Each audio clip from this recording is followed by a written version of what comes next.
నమస్కారం. హిమాలయాలోని మంచుకొండల మధ్యలో ఓ అంతు చిక్కని రహస్యం దాగి ఉంది. అదే అమరత్వ రహస్యం.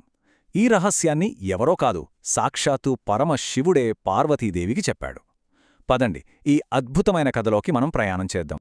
ఈ కథ మనల్ని ఎక్కడికో తీసుకెళ్తుంది తెలుసా? మంచుతో కప్పబడిన పర్వతాల మధ్యలో ఉన్న ఒక గుహలోకి. దానిపేరే అమర్నాథ్. అక్కడే బహుశా ఈ సృష్టిలోనే అత్యంత శక్తివంతమైన రహస్యాన్ని చెప్పారు. అదే అమరత్వ రహస్యం. అసలు ప్రతి గొప్ప కథ కూడా ఒక ప్రశ్నతోనే మొదలవుతుంది కదా. ఈ కథ కూడా అంతే. పార్వతీదేవి అడిగినా చాలా మామూలుగా అనిపించే కాని చాలా లోతైన ఒక ప్రశ్నతో ఈ కథంతా మొదలైంది. పార్వతీదేవి తన భర్తైన శివుణ్ణి అడిగింది, స్వామీ, మీకెప్పుడూ మరణం ఉండదు కదా, అసలు మీకు ఈ అమరత్వం ఎలా వచ్చింది అని. దానికి శివుడు, ఈ రహస్యం చాలా పవర్ఫుల్, దీన్ని ఎవరూ లేనిచోట పూర్తి ఏకాంతంలో చెప్పాలి అని అన్నాడు. అయితే ఇక్కడొక విషయం, అసలా రహస్యమేంటో తెలుసుకోవటం కన్నా ఆ రహస్యం కోసం చేసిన ప్రయాణం ఇంకా ముఖ్యమైనది. ఇది వదిలివేయటం అంటే త్యాగం చేయటం గురించిన ప్రయాణం.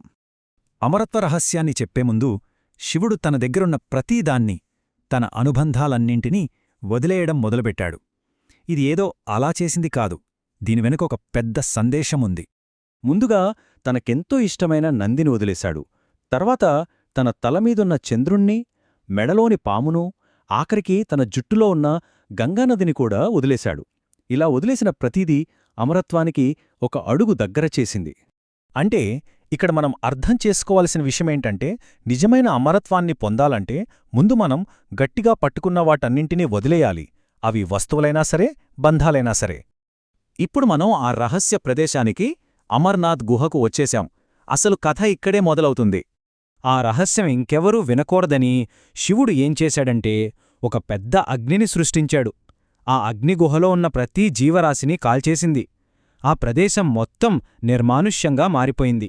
ఇక గుహలో ఎవరూ లేరని నిర్ధారించుకున్నాక శివుడు పార్వతీదేవికి ఆ గొప్ప రహస్యాన్ని, అంటే అమర కథను చెప్పడం మొదలుపెట్టాడు. అంతా బానే ఉంది. కాని శివుడు అన్ని జాగ్రత్తలు తీసుకున్నా ఆయన కన్ను గప్పిన ఒక విషయం అక్కడే ఉండిపోయింది. ఏంటది? ఆ గుహ నిజంగానే ఖాళీగా ఉందా? నమ్మలేం కాని ఆ భయంకరమైన మంటల నుండి ఒకే ఒక్క చిన్న చిలుకగుడ్డు సురక్షితంగా ఉండిపోయింది. దాన్ని ఎవరూ గమనించలేదు. ఒక్కటంటే ఒక్కటే, ఈ ఒక్క చిన్న ప్రాణి కేవలం పార్వతీదేవి కోసమే చెప్పిన ఆ మొత్తం రహస్యాన్ని వినేసింది. ఇదెవరూ ఊహించని మలుపు కదా. ఆ గుడ్డు పగిలి బయటకొచ్చిన పక్షి ఆ అమరకథను వినడం వల్ల దానికి అమరత్వం వచ్చేసింది. అప్పట్నుంచి దాన్ని అమరపక్షి అని పిలుస్తున్నారు. ఇప్పటికీ ఆ పక్షి ఆ గుహ దగ్గరే తిరుగుతూ భక్తులకు కనిపిస్తుందని నమ్ముతారు. సరే, ఈ కథ వినడానికి చాలా బాగుంది. కానిది కేవలం ఒక కథ మాత్రమే కాదు, దీని వెనుక ఒక లోతైన ఫిలాసఫీ ఉంది. దాని గురించిప్పుడు తెలుసుకుందాం. ఈ కథలో అమరత్వమంటే ఈ శరీరానికి సంబంధించింది కాదు, అది ఆత్మజ్ఞానం గురించి. శరీరం పోయినా సరే జ్ఞానమనేది ఎప్పటికీ శాశ్వతంగా ఉంటుంది. ఈ కథ మనకు చెప్పేదేంటంటే, నిజమైన అమరత్వం కావాలంటే మనం వదిలేయాల్సింది బయటి వస్తువులను కాదు, మన లోపల ఉన్న అహంకారాన్ని, భయాన్ని, అంతంలేని కోరికలను. సో శివుడు ఎలాగైతే తన వస్తువులను వదిలేశాడో, మనం కూడా మనలోని ఈ నెగటివ్ ఫీలింగ్స్ని వదిలేస్తే మనం కూడా ఒక ఉన్నతమైన నిలకి చేరుకోగలుగుతాం. చివరిగా ఈ కథ మన ముందు ఒక ప్రశ్ననుంచుతుంది. నిజమైన స్వేచ్ఛను, శాంతిని పొందడానికి మన జీవితంలో మనం వేటిని వదిలేయాలి? ఒక్కసారి దీని గురించి ఆలోచించండి.